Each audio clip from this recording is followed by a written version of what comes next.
দূর এই বিরুলিয়াতে 12টা সময় সমিতির 12টায় জিতলো কে? এই 12টায় হারলো কে? এই 12টায় হারলো কে? এই তৃণমূল বাংলা থেকে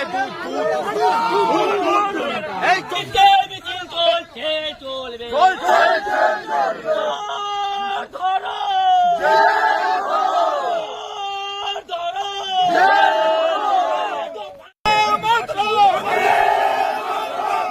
তৃণমূল বিরুলিয়া অঞ্চল থেকে নির্বাচন, তৃণমূল বিরুলিয়া অঞ্চল থেকে নির্বাচন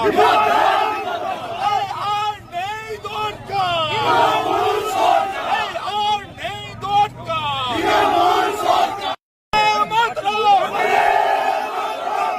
তৃণমূল বিরুলিয়া অঞ্চল থেকে নির্বাচন, তৃণমূল বিরুলিয়া অঞ্চল থেকে নির্বাচন আর নেই দরকার, আর নেই দরকার। তোমার সার্টিফিকেট সবাই এসছে।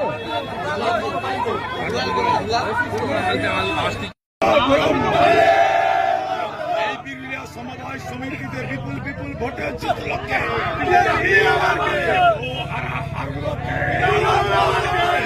তৃণমূলের রানী মমতায় কালো হাত। বিরুলিয়া সমবায় সমিতি নির্বাচনে কি রেজাল্ট হয়েছে দাদা?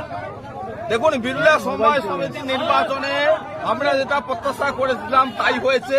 12-0 গোলে তৃণমূল হেরেছে। আমাদের প্রত্যাশা ছিল এখানটায় তৃণমূল বনাম বিজেপি নয়, এখানটায় নন্দীগ্রামের আইসি বনাম বিজেপি লড়াই ছিল। আইসিকে আমরা হারিয়েছি, এটা আমাদের বড় প্রত্যাশা।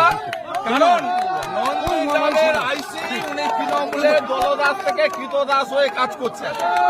নির্বাচন কমিশনে বা নির্বাচন আধিকারিক নির্দেশ অনুযায়ী উনি নির্দিষ্ট জায়গায় নির্বাচন করেননি। তৃণমূলকে প্রায়োরিটি দেওয়ার জন্য বড়াচিড়া হাই স্কুলে নিয়ে এসেছিলেন নির্বাচন করার জন্য। আমরা নির্বাচন আধিকারিককে বলেছিলাম বড়াচিড়া স্কুল কেন, আপনারা যদি নন্দীগ্রাম থানায়ও নির্বাচন করেন রাষ্ট্রবাদী নন্দীগ্রামের সৈনিকরা ভারতীয় জনতা পার্টিকে ভোট দেবে।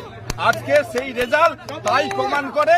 ফলে এখানটায় তৃণমূল বনাম বিজেপি নয়, এখানটায় আইসি ভার্সাস বিজেপি লড়াই। আইসি হেরেছেন, বিজেপি জিতেছে। আর এখানটায় যারা তৃণমূল করে তারা নিজেদের বুথে 200-250 ভোটে হারে, গা থেকে কুকুরের গন্ধ বেরোয়। ফলে তাদের নৈতিক অধিকার নেই যে কোনো নির্বাচনে অংশগ্রহণ করার, তাই তারা হেরেছে।